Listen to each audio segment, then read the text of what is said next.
एहसास।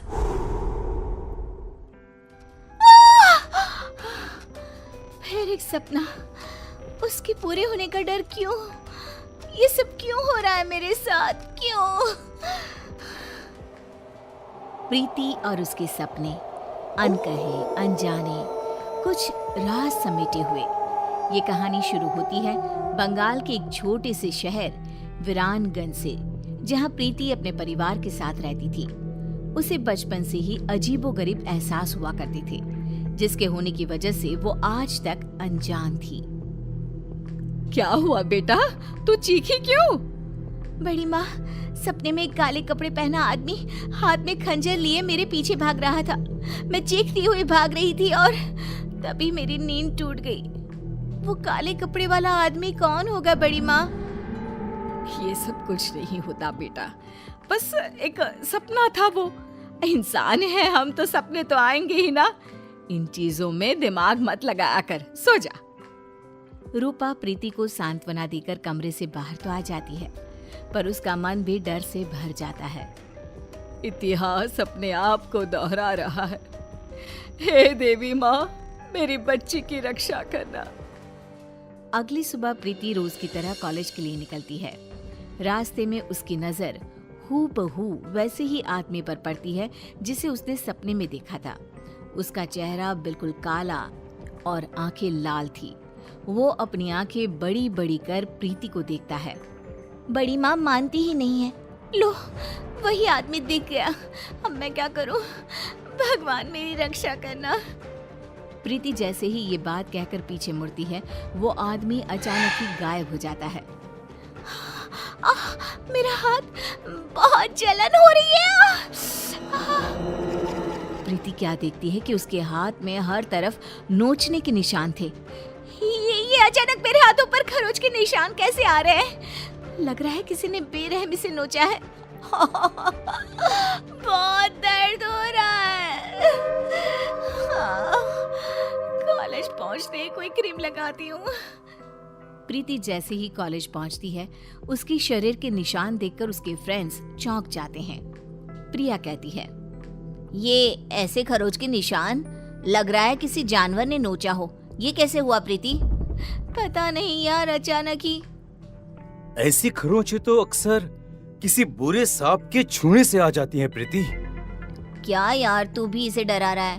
अरे लग गई होगी कोई चोट। कोई चोट नहीं लगी मुझे। शिवम सही कह रहा है।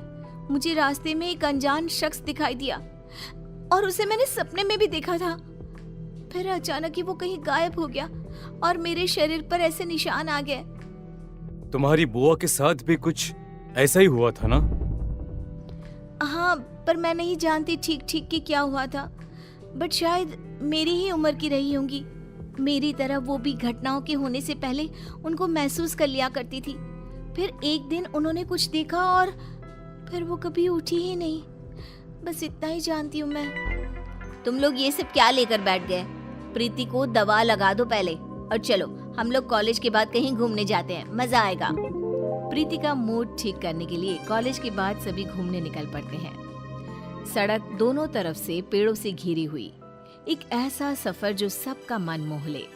रास्ते में प्रीति की नजर एक हवेली पर पड़ती है। चलो ना यहीं चलते हैं, खंडर सा भी है, मजा आएगा। पुरानी चीजें देखी नहीं कि प्रीति का मूड चंगा हो ही जाता है। अच्छा है, चलो वहीं चलते हैं। तीनों गाड़ी से उतरकर उस हवेली में जाते हैं। 1912। 1912? ये क्या है? पता नहीं, दिमाग में ये नंबर आया। छोड़ो, मैं तो कुछ भी कहते रहती हूँ। अंदर चले। तीनों उस पुरानी हवेली के अंदर जाते हैं। प्रीति जैसे ही हवेली की दहलीज पर कदम रखती है, अचानक आंधी तूफान सा माहौल हो जाता है और तेज ठंडी हवा बहने लगती है। प्रीति के शरीर के खरोच के निशान वापस से हरे हो जाते हैं। ये निशान बहुत जल रहे हैं। मौसम के बदलते हुए रुख को देखकर सभी फौरन अंदर हवेली में चले जाते हैं। अंदर तीनों इधर उधर घूमने लग जाते हैं। तभी प्रिया के हाथ एक नेम प्लेट लगती है जिस पर 1912 ही लिखा हुआ था। प्रीति देख, इस नेम प्लेट पर क्या लिखा हुआ है? कर्णिका पैलेस 1912। तेरी बुआ का नाम भी तो कर्णिका ही था ना? हाँ, मतलब कि ये घर मेरा भी है, पर सबने आज तक ये छुपाया क्यों? तभी प्रीति ऊपर देखती है जहाँ उसे गैलरी में वही काला साया दिखाई देता है जो प्रीति को देखकर मुस्कुराता है। देखो फ्रेंड्स, वही काला साया है ऊपर। सभी ऊपर जाते हैं पर ऊपर कोई नहीं होता। कहाँ गया? अभी तो यही था।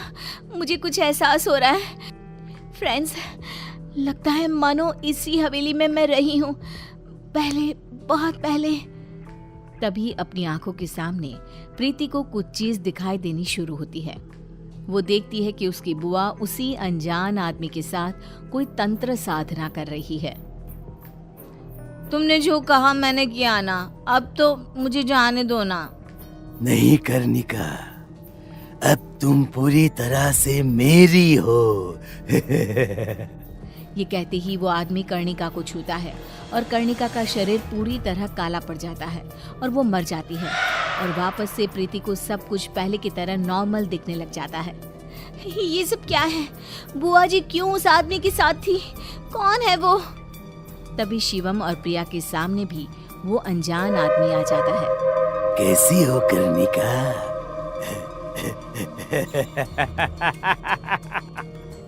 प्रीति के रूप में फिर से पैदा हुई तुम, पर देखो देखो किस्मत वापस मेरे ही पास आ गई ना। मैं कर्णिका? तुम्हारी बुआ कर्णिका, उसे काले जादू से ताकतें हासिल करनी थी और उसी काले जादू ने मुझे जन्म दिया।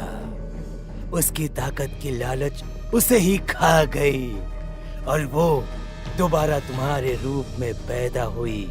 इसलिए तुम में बहुत सी शक्तियां हैं, पर अब तुम्हारे जाने का समय हो गया है प्रीति। वो कर्णिका थी, मैं प्रीति हूँ। मुझे किसी भी ताकत की कोई लालच नहीं है। यू कांट डिस्ट्रॉय मी। वो काला साया प्रीति के पीछे भागता है, बिल्कुल उसी तरह जैसा उसने सपने में देखा था।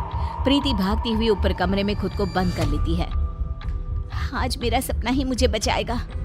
प्रीति अपने सपने को याद करती हुई कमरे के एक कोने में पड़े एक मटके को निकालकर जमीन पर छोड़ देती है और साया गायब हो जाता है।